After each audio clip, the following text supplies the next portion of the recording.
Good morning आप सभी को। सजग क्लासेस हिंदी में फिर एक बार आप सभी का स्वागत है। हम लोग छायावाद को देख रहे थे और छायावाद में जो छायावाद के समांतर चलने वाली काव्य धाराएं थी, उन काव्य धाराओं में हम बात कर रहे थे राष्ट्रीय सांस्कृतिक काव्य धारा के कवि, जिनमें कुछ छोटे छोटे कवियों को देख चुके थे। कुछ महत्वपूर्ण कवि बच गए थे, जिसमें एक तो रामधारी सिंह दिनकर थे, एक बालकृष्ण शर्मा नवीन थे और एक सुभद्रा कुमारी चौहान। ये तीन रह गए थे। तो आज हम सबसे पहले देखते हैं रामधारी सिंह दिनकर को। हम लोग छायावाद देख रहे हैं।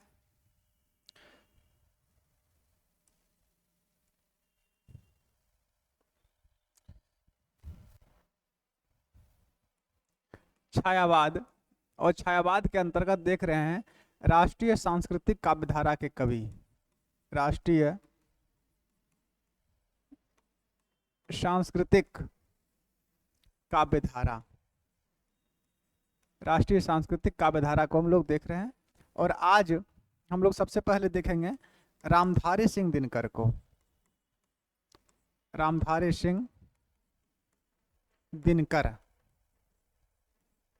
रामधारी सिंह दिनकर को आज हम लोग देखते हैं सबसे पहले छायावाद के अंतर्गत। चलिए इनके बारे में देख लेते हैं। इनके बाद ही हम लोग बालकृष्ण शर्मा नवीन और सुभद्रा कुमारी चौहान को देखेंगे। इनका जन्म कब हुआ था? दिनकर जी का जन्म अगर रामधारी सिंह दिनकर को देखें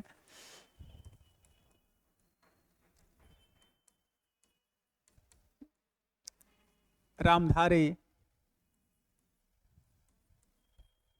सिंह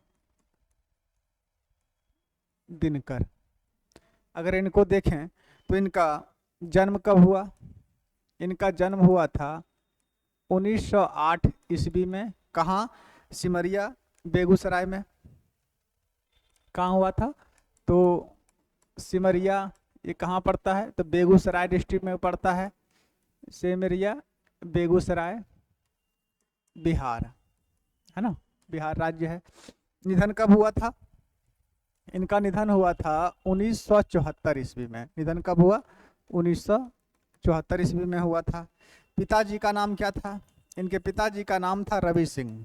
पिताजी का नाम रवि सिंह और माता का नाम मनरूप देवी। माता का नाम क्या था? माता का नाम था मनरूप देवी। ये इनका एक सामान्य परिचय हो गया। जन्म, निधन, पिता, माता। इनके उपनाम क्या क्या हैं? इनके उपनाम महत्वपूर्ण हैं। इनके उपनाम जरूर याद रखें, पूछे जा सकते हैं। उपनाम की अगर बात देखें तो उपनाम में लिखिए, ये द्वितीय राष्ट्रकवि थे। प्रथम राष्ट्रकवि कौन थे? प्रथम राष्ट्रकवि थे मैथिली शरण गुप्त और द्वितीय राष्ट्रकवि दिनकर थे। ये द्वितीय राष्ट्रकवि हुए। एक उपनाम ये। दूसरा उपनाम लिखिए, अनल का कवि भी इनको कहा जाता है। अनल का कवि भी इनको कहा जाता है। तीसरा उपनाम, आग और राग का कवि भी इनको कहा जाता है।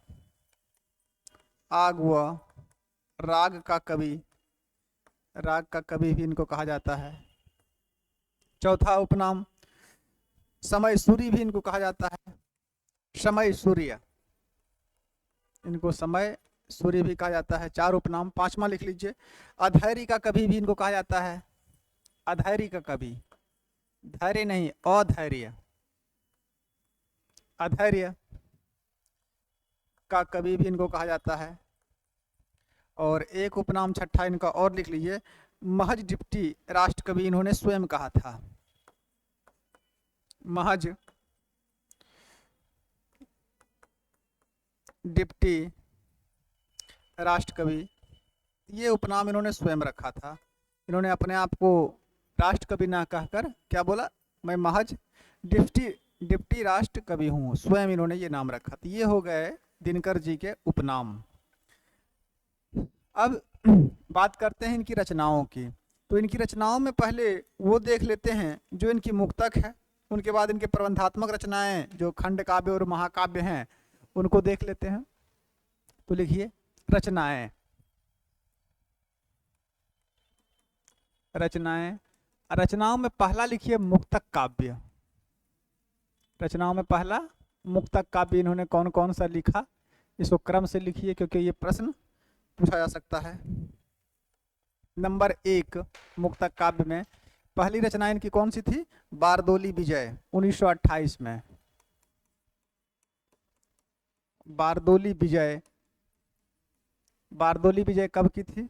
ये बारदोली विजय 1928 की है। नंबर 2 रेणुका 1935 की है। रेणुका 1935।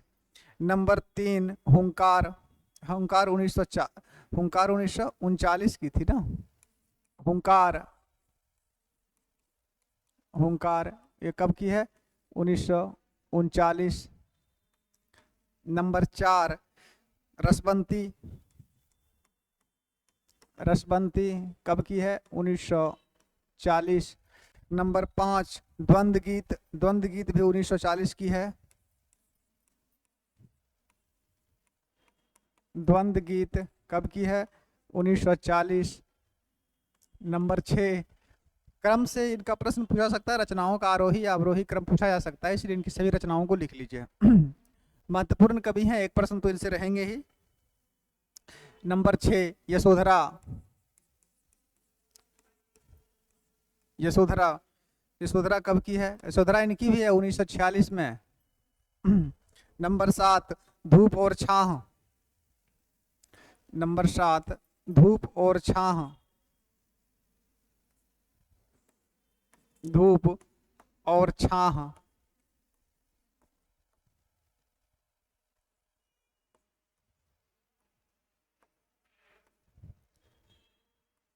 धूप और छाह कब की है? धूप और छाह 1946। नंबर 8, 8वें नंबर पर लिख लीजिए सामधेनी 1946 की है ये भी। सामधेनी 1946। 8 हो गया। नंबर 9 बापू 1947, बापू 1947।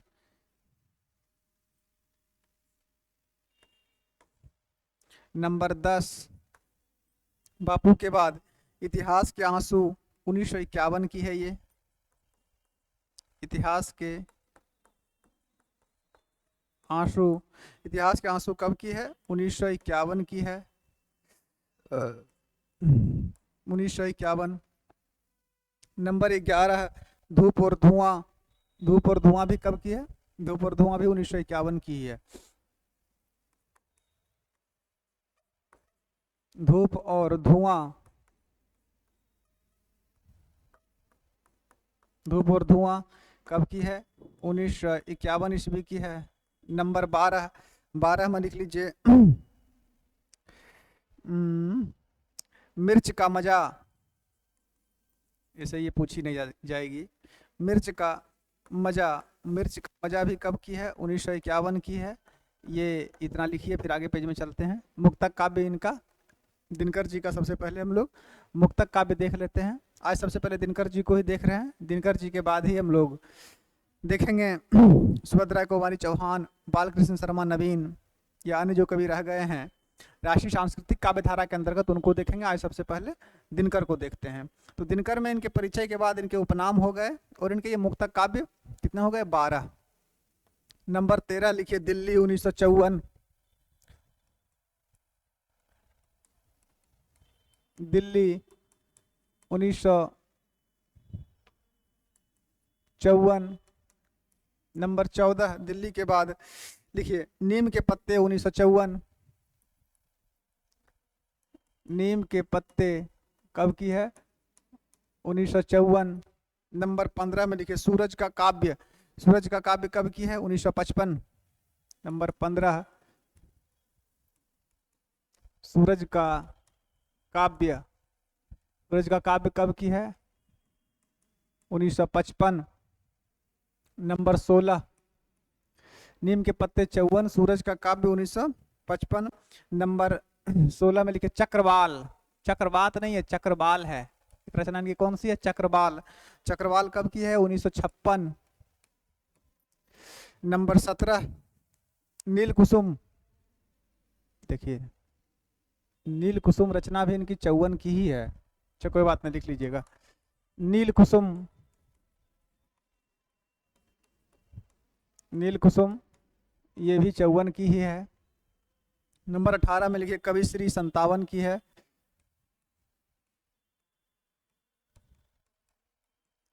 कवि श्री 1957। नंबर 18। नंबर 19 सीपी और शंख,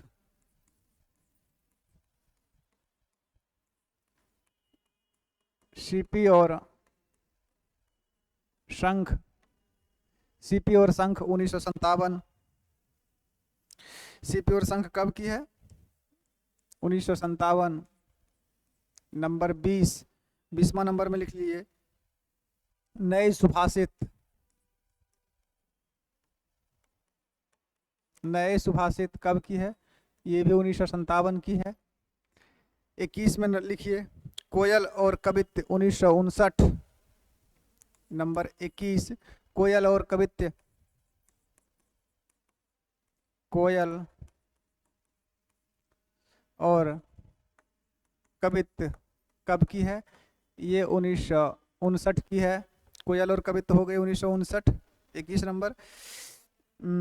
नंबर 22 में लिखिए परशुराम की प्रतीक्षा, 22वां।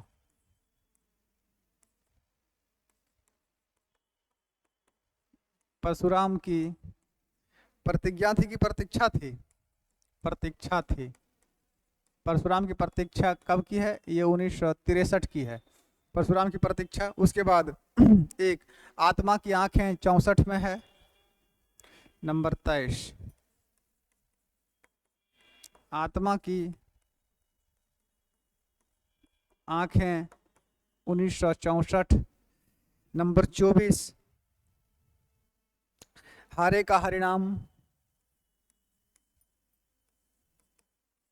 हारे का हरिनाम, हारे का हरिनाम कब की है? हारे का हरिनाम 1970 की है। हारे का हरिनाम 1970। 24 हो गया। नंबर 25 में लिखिए संचिता,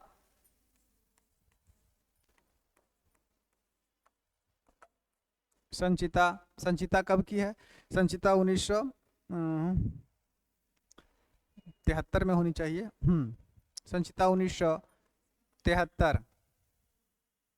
और एक लिखिए 26 में रश्मि लोक, रश्मि रथी अलग है, ये रश्मि लोक है। रश्मि लोक, रश्मि लोक कब की है? रश्मि लोक 1974 की है। ये हो गए इनके सभी 26 के 26 मुक्तक काव्य।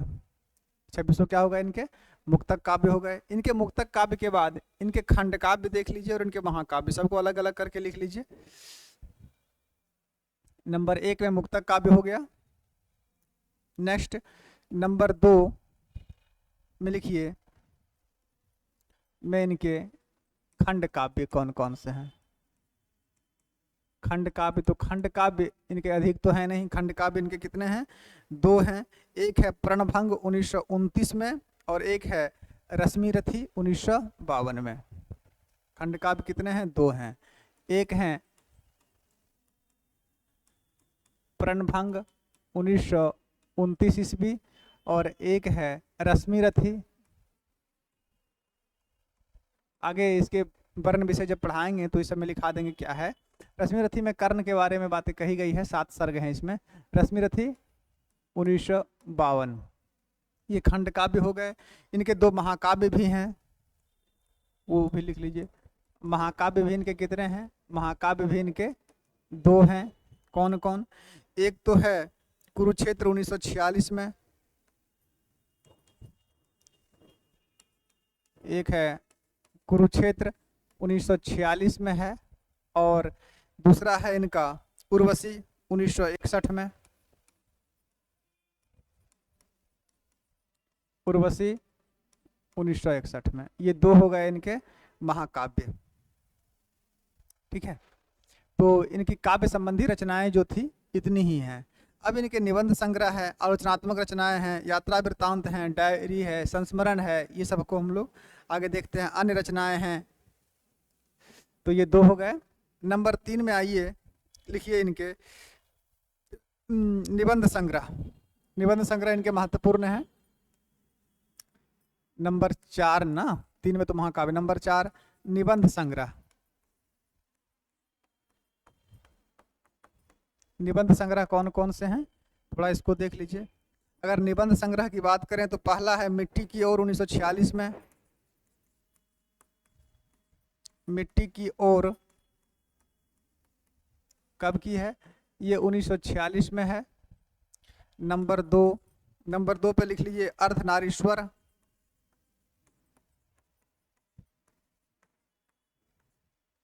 अर्धनारीश्वर 1953 में है। नंबर 3 अर्धनारीश्वर के बाद रेती के फूल, रेती के फूल कब की है, 1954 की है। नंबर 4 हमारी सांस्कृतिक एकता 1956 में है। ये सब निबंध संग्रह है, महत्वपूर्ण है। हमारी सांस्कृतिक एकता, हमारी सांस्कृतिक एकता कब की है, हमारी सांस्कृतिक एकता 1956, 1956। नंबर 5 पर लिख लीजिए बेनुबन 1958, बेनुबन इनकी कब की है, 1958 की है। ये लिखिए, फिर अगले पेज में चलते हैं। इतना लिखिए। हाँ, रचनाएं इनकी बहुत ज़्यादा हैं, थोड़ी मोड़ी नहीं है, बहुत ज़्यादा हैं। जो महत्वपूर्ण रचनाएं होंगे उनका वर्ण विषय हम लिखा देंगे, जहाँ से प्रश्न पूछे जा सकते हैं। कितना हो गया, निबंध संग्रह में मिट्टी की ओर 1946, अर्धनारीश्वर 1953, रेती के फूल 1954, हमारी सांस्कृतिक एकता 1956, बेनुबन 1958। नंबर 6 में लिखिए धर्म, नैतिकता और विज्ञान, धर्म, नैतिकता और विज्ञान।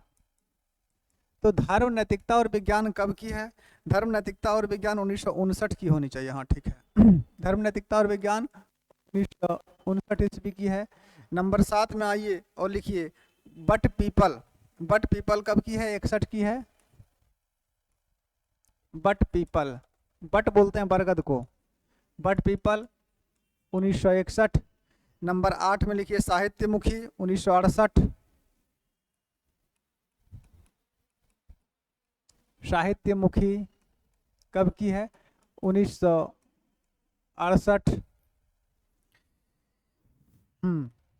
आधुनिकता बोध 1971,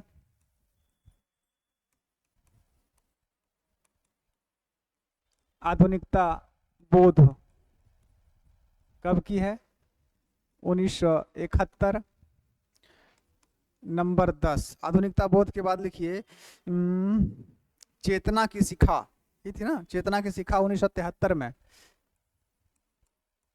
चेतना की शिखा। और चेतना की शिखा कब की थी, 1973 में। नंबर 11 में लिख लीजिए विवाह की मुसीबतें, अंतिम है ये निबंध संग्रह, विवाह की मुसीबतें। विवाह की मुसीबतें कब की है, ये 1974 ईस्वी में है। और ये इतने हो गए इनके निबंध संग्रह। कितना हो गया टोटल, 11। इनके निबंध संग्रह कितने नंबर पर था, 4। 5वें नंबर पर लिखिए आलोचनात्मक रचनाएं, आलोचनात्मक रचनाएं ज्यादा नहीं हैं, 2 हैं।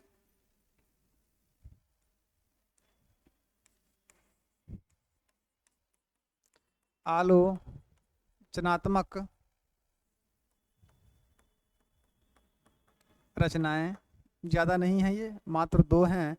कौन कौन से, 2-3 होंगे, 2 नहीं 3 होंगे। एक तो पंत जी पर लिखी गई थी, और एक प्रसाद पंत और मैथिली शरण गुप्त पर थी, और एक थी शुद्ध कविता की खोज। चलिए लिखिए नंबर 1 काव्य की भूमिका, आलोचनात्मक रचनाओं में काव्य की भूमिका। काव्य की भूमिका कब की है, काव्य की भूमिका 1957 ईस्वी की थी। नंबर 2 पंत प्रसाद और गुप्त, मैथिली शरण गुप्त की बात है। पंत प्रसाद और मैथिली शरण गुप्त, और मैथिली शरण गुप्त। पंत प्रसाद और मैथिली शरण गुप्त कब की है? ये 1 वर्ष बाद 1958 की है। एक और रह गया है, शुद्ध कविता की खोज। नंबर 3 में आ जाइए। देखिए, शुद्ध कविता की खोज, शुद्ध कविता की, शुद्ध कविता की खोज, शुद्ध कविता की खोज, ये कब की है? शुद्ध कविता की खोज 1966 ईस्वी की है। अच्छा, शुद्ध कविता की खोज तो दिनकर जी की है, और एक रचना थी विशुद्ध कविता की खोज, ये किसकी थी? अगर रचना पूछे कि विशुद्ध कविता की खोज, तो ये किनकी है? विशुद्ध कविता की खोज, विशुद्ध कविता की खोज कब की है? विशुद्ध कविता की खोज जो है ये किनकी है? तो ये नामवर सिंह की है। डॉक्टर नामवर सिंह की रचना है विशुद्ध कविता की खोज। थोड़ा आप लोग इसको याद रखेंगे कि शुद्ध कविता की खोज 1966 में ये दिनकर की है, और विशुद्ध कविता की खोज ये नामवर सिंह जी की है। तो ये हो गए इनकी आलोचनात्मक रचनाएं। निबंध संग्रह हो गया, आलोचनात्मक रचनाएं होंगे। आज पहले रचनाओं को का एक लिस्ट बना लीजिए। 5 नंबर 6 पर लिखिए संस्मरण। नंबर 6 पर संस्मरण। अगर संस्मरण की बात करें, इनके संस्मरण कौन कौन से हैं? इनके संस्मरण ज़्यादा नहीं है, 2 ही हैं मात्र। पहला है लोकदेव नेहरू। लोकदेव नेहरू, लोकदेव नेहरू कब की है? 1965 की है। लोकदेव नेहरू 1965। और दूसरी है इनकी संस्मरण और श्रद्धांजलियां। संस्मरण और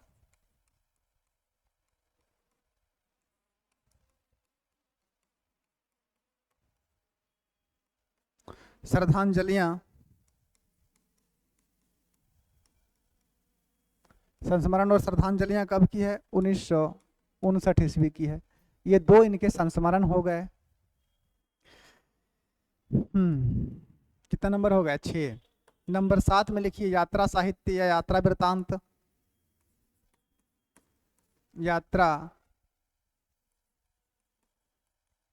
साहित्य या इसी को यात्रा वृतांत बोलिए। यात्रा साहित्य या यात्रा वृतांत, ये कौन कौन सी हैं? यात्रा वृतांत भी इनके 2 ही हैं। एक है देश विदेश,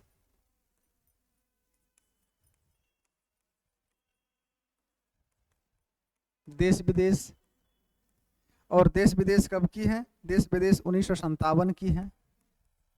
और दूसरा क्या था? दूसरा था मेरी यात्राएं। मेरी यात्राएं कब की है? 71 की है। सॉरी, मेरी यात्राएं 70 की थी ना। मेरी यात्राएं 70 की है। तो ये हो गए इनके यात्रा वृतांत या यात्रा साहित्य बोल सकते हैं इनके। तो 7 नंबर तक हो गया। अब क्या बचा है जी? क्या क्या देख लिए हैं इनका? एक बार थोड़ा सा रिपीट कर लीजिए। रामधारी सिंह दिनकर को आज हम लोग सबसे पहले देख रहे हैं, और मेरे ख्याल से ये 12वां क्लास होना चाहिए था छायावाद का। चलिए आगे देखते हैं। दिनकर जी को देख रहे थे, इनका जन्म देख लिए, उपनाम, इनके मुक्तक काव्य देख लिए। मुक्तक काव्य के बाद इनके खंड काव्य, महाकाव्य, निबंध संग्रह हो गए, आलोचनात्मक रचनाएं हो गए, संस्मरण हो गए, यात्रा वृतांत हो गए। नंबर 7। नंबर 8 में लिखिए सांस्कृतिक विषयों पर आधारित निबंध। नंबर 8 में सांस्कृतिक विषयों पर आधारित निबंध। आधारित निबंध क्या? तो निबंध संग्रह है ये सभी, निबंध संग्रह। लेकिन विषय कैसा है, तो सांस्कृतिक विषय है। कौन कौन से हैं, तो इसको देख लीजिए। पहला है हमारी सांस्कृतिक एकता 1956 में।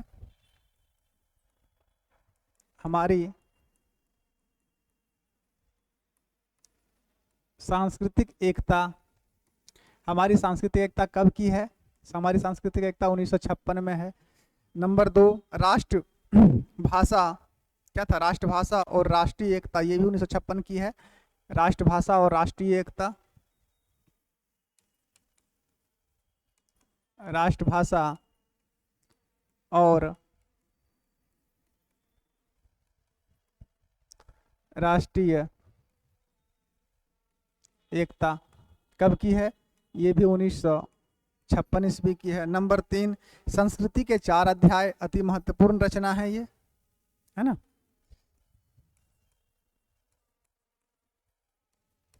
संस्कृति के, इस पर पुरस्कार भी मिला था। आगे इस पर जब इसमें क्या है वो जब देखेंगे इसके वर्ण विषय, तो वहां पे इनके इसके पुरस्कार की भी बात करेंगे। संस्कृति के 4 अध्याय, संस्कृति के 4 अध्याय कब की है? संस्कृति के 4 अध्याय भी 1956 की ही है। इतनी मोटी पुस्तक है, पढ़ेंगे उसको समझ में आएगा क्या है। और एक और था राष्ट्रभाषा और गांधी जी, राष्ट्रभाषा और गांधी जी। राष्ट्रभाषा और गांधी जी कब की है? ये 1968 की है। तो ये हो गए इनके 4 सांस्कृतिक विषयों पर आधारित रचनाएं हैं। अब इनकी कुछ अन्य रचनाओं को भी देख लीजिए, ज़्यादा नहीं, 2-3 हैं, हो सकता है पूछी जा सकती हैं, क्योंकि इनको छोड़ा नहीं जा सकता है। अन्य रचनाएं लिख लीजिए, अन्य रचनाएं। इसमें नंबर 1 पर लिखिए उजली आग, एक गद्य काव्य है। उजली आग कब की है? उजली आग 1956 की है।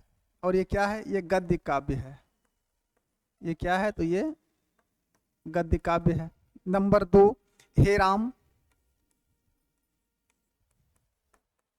हे राम, हे राम कब की है? हे राम 1969 ईस्वी की है। और ये क्या है? तो ये रूपक संग्रह है। और रूपक संग्रह में कैसा था? रेडियो रूपक संग्रह है। तो लिख लीजिए रेडियो रूपक संग्रह, रेडियो रूपक संग्रह है ये, रेडियो रूपक संग्रह। नंबर 3 में लिखिए शेष अशेष, शेष अशेष। तो शेष अशेष का क्या है? शेष अशेष जो है उसमें संस्मरणों, जीवनी, भाषणों, ठीक है, और इनकी पुस्तकों की समीक्षा की गई है। शेष अशेष में क्या है? तो शेष अशेष में इसके संस्मरण, इनकी जीवनी, ठीक है, इनकी पुस्तकी समीक्षा आदि का संग्रह है इसमें शेष अशेष में। तो ये हो गए इनकी इनके क्या हो गए? ये सब हो गए इनकी रचनाएं। और इनकी संपूर्ण रचनाएं आप लोग को हम 9 भाग करके लिखा दी हैं। एक जगह लिखाते तो ये पता नहीं चलता कि किसमें क्या है, कौन महाकाव्य है, कौन मुक्तक काव्य है, कौन खंड काव्य है, कौन निबंध है, स्पष्ट नहीं हो पाता। इसलिए सबको अलग अलग करके लिखा दिए हैं। और टोटल रचनाएं इनकी कितनी हो गई हैं? टोटल रचनाएं इनकी अगर देखें तो बहुत सारी हो गई होगी, है ना। क्योंकि पहले मुक्तक रचना देखे तो मुक्तक रचना ही 26 है। 26 के बाद 2 खंड काव्य हैं, 2 महाकाव्य हैं, निबंध संग्रह भी इनके 11 हो गए, आलोचनात्मक रचनाएं इनके 3 थे, ठीक है, संस्मरण 2 हैं, यात्रा साहित्य या यात्रा वृत्तांत 2 हैं, उसके बाद सांस्कृतिक विषयों पर आधारित निबंध संग्रह इनके 4 हैं, और अन्य रचनाएं इनकी 3 हैं। तो टोटल रचनाएं इनके हो गए। अब हमको देखना है कि इनकी रचनाओं में, इनकी किस रचना में क्या कहा गया है। तो पहले इनकी रचनाओं में जो महत्वपूर्ण है वो देख लेते हैं।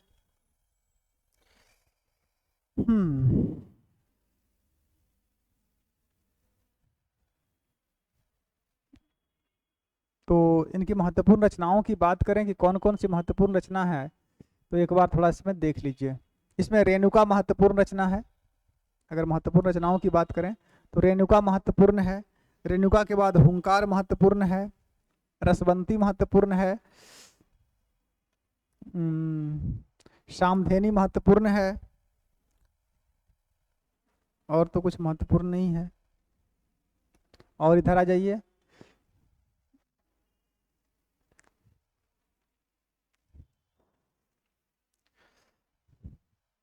परशुराम की प्रतीक्षा महत्वपूर्ण है।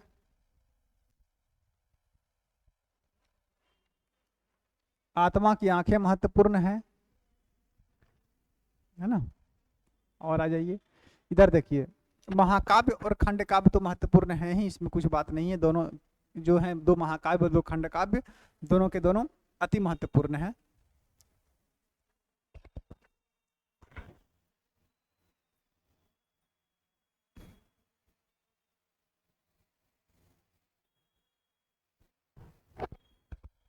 हो गए। तो इनकी रचनाओं के बारे में थोड़ा वर्ण विषय आज हम देखते हैं। चलिए लिखिए, दिनकर की रचनाओं का वर्ण विषय। दिनकर की रचनाओं का वर्ण विषय। तो इसमें सभी को नहीं देखना है, जो महत्वपूर्ण है वही देखें, क्योंकि अगर सभी को लिखाने लगेंगे तो ये क्लास कल भी खत्म नहीं होगी, क्योंकि इनकी एक दो रचनाएं तो नहीं है। इसमें जो अति महत्वपूर्ण रचनाएं हैं उनके बारे में देखना है। सबसे पहले हम लोग रेणुका को देखते हैं कि रेणुका कब की है। रेणुका 1935 की थी। रेणुका, इसमें क्या है, ये अतीत के प्रति मोह है। इसमें इसमें क्या है, तो इसमें अतीत के प्रति मोह है। अतीत के प्रति मोह की भावना इसमें व्यक्त हो गई है। दूसरी बात, तत्कालीन परिस्थिति जो है, ये तत्कालीन परिवेश के प्रति निराशा का भी भाव है इसमें। तत्कालीन परिवेश के प्रति निराशा का भी भाव है इसमें। नेक्स्ट, इस रचना में, रेणुका जो रचना है, इसमें जो महत्वपूर्ण कविताएं शामिल हैं, उन कविताओं में क्या है, राष्ट्रीय जागरण और प्रगतिवाद की भावना व्यक्त हो गई है। लिख सकते हैं, इसमें राष्ट्रीय जागरण और प्रगतिवाद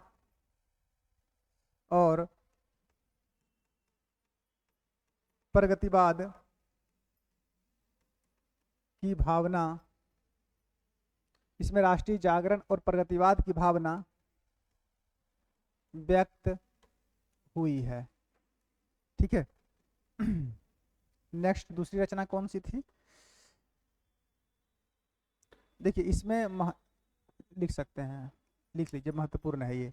रेणुका में संकलित कविता, कौन कौन सी कविता इसमें संकलित है, संकलित प्रमुख कविताएं कौन कौन सी हैं। रेणुका में संकलित प्रमुख कविताएं, सब तो नहीं लेकिन जो प्रमुख है वो लिख लीजिए। इसी में है हिमालय के प्रति कविता, जो इनकी है, हिमालय के प्रति कविता इसी में संकलित है। नंबर 2, तांडव कविता इसी में इनकी संकलित है, दिनकर जी की तांडव कविता इसी में संकलित है। नंबर 3, कविता की पुकार भी इसी में संकलित है, कविता की पुकार, सब महत्वपूर्ण कविता है, इसी में संकलित है। नंबर 4, कस्मे देवाय, एक कविता है इनकी कस्मे देवाय, इसी में संकलित है, कस्मे देवाय इसी में संकलित है। और एक महत्वपूर्ण कविता और लिख लीजिए, पाटलिपुत्र की गंगा, इसी में संकलित है। पाटलिपुत्र की गंगा जो कविता है दिनकर जी की, वो हुंकार, वो रेणुका में ही संकलित है। तो रेणुका हो गई। रेणुका के बाद इनकी दूसरी महत्वपूर्ण कविता लिखिए हुंकार, 1939 की थी। दूसरी कविता इनकी कौन सी थी, हुंकार थी। हुंकार, हुंकार कब की है, 1939 ईस्वी की है। इसमें क्या है, इसमें तत्कालीन परिवेश के प्रति क्षोभ की भावना इसमें व्यक्त हो गई है। तत्कालीन परिवेश के प्रति क्षोभ की भावना इसमें व्यक्त की गई है। ठीक है, राष्ट्रीयता का भाव भी है इसमें, राष्ट्रीयता का भाव भी इसमें है। ठीक है, डॉक्टर बच्चन सिंह ने कुछ कहा था। डॉक्टर बच्चन सिंह ने इस रचना को बैतालिक का जागरण गीत कहा था। लिख सकते हैं, डॉक्टर बच्चन सिंह ने इस रचना को बैतालिक का जागरण गीत, डॉक्टर बच्चन सिंह ने इस रचना को बैतालिक का जागरण गीत, बैतालिक का जागरण गान कहा था ना, जागरण गान कहा। इसमें संकलित प्रमुख कविता, इसमें संकलित प्रमुख कविताएं कौन कौन सी हैं? प्रमुख कविताएं को अगर देखें कि हुंकार में संकलित प्रमुख कविताएं कौन कौन सी हैं, तो नंबर 1 में लिखिए प्रणति, इसी में संकलित है। नंबर 2 में लिखिए दिल्ली, इसी में संकलित है, दिल्ली कविता इसी में संकलित है, दिल्ली। नंबर 3 में लिख लीजिए अनल करीट, अनल किरीट इसी में संकलित है। और एक कविता का नाम और लिख लीजिए, ये विपथगा, विपथगा भी इसी में संकलित है। हो गया?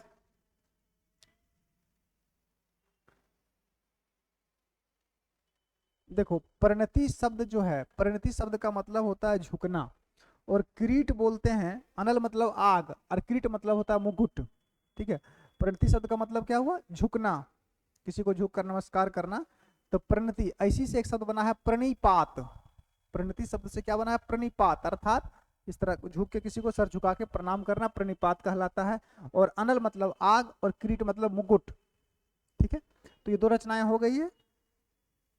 तीसरी रचना इनकी लिखिए रसवंती। तीसरी रचना कौन सी महत्वपूर्ण है? एक रसवंती महत्वपूर्ण है। जो महत्वपूर्ण है उसको लिख लीजिए, रसवंती, क्योंकि अगर सभी को विस्तार से पढ़ाने लगे तो कल तक भी तो ये समाप्त नहीं होंगे। रसवंती कब की थी? 1940। ये छायावादी शैली की रचना इसमें है। इसमें जो कविताएं संकलित है वो किससे संबंधित है? वो छायावादी शैली से संबंधित है। लिख सकते हैं, इसमें छायावादी शैली की कविताएं संकलित है। इसमें छायावादी शैली की कविताएं संकलित है। एक बात तो ये हो गई। इस रचना में रहस्यवाद है, वेदना, रहस्यवाद भी है और वेदना भी है, दोनों। इसमें रहस्यवाद और वेदना का भाव व्यक्त हुआ है। इसमें रहस्यवाद और वेदना का भाव भी व्यक्त हुआ है। तीसरी महत्वपूर्ण बात लिखिए, इस रचना में कुछ कविताएं जो है इसमें प्रकृति चित्रण भी है।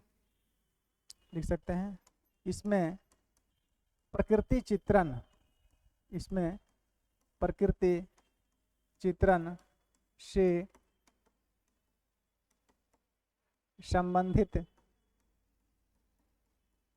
कविताएं, इसमें प्रकृति चित्रण से संबंधित कविताएं भी हैं। इसमें प्रकृति चित्रण से संबंधित कविताएं भी हैं। चलिए, तो ये हो गई रसवंती के बारे में। एक महत्वपूर्ण रचना इनकी सामधेनी लिखी है। सामधेनी भी महत्वपूर्ण है। नंबर 4 सामधेनी। सामधेनी कब की थी? शायद 1946 की होगी, आप लोग एक बार देख लीजिएगा। सामधेनी 1946 में लिखे थे या नहीं, देख ही लेते हैं। तो ये आप लोग के भार पे रहने का मतलब है कि गलत लिखना। हाँ, सामधेनी 46 है ना, सामधेनी 1946। तो रेणुका हो गया, हुंकार हो गया, रसवंती, सामधेनी को लिख लीजिए।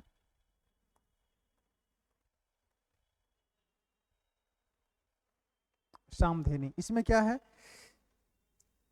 इसमें साम्राज्यवाद का विरोध किया गया है और साम्राज्यवाद के प्रति तीव्र गर्जना भी से कहा जाता है।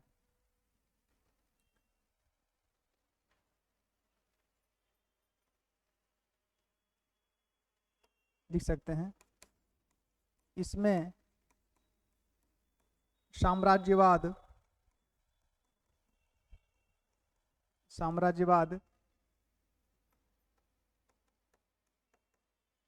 का विरोध किया गया है। एक बात ये हो गई है। और इसमें साम्राज्यवाद के विरोध से संबंधित 27 कविताओं का संकलन है। इसमें साम्राज्यवाद के विरोध से संबंधित, इसमें साम्राज्यवाद के विरोध से संबंधित 27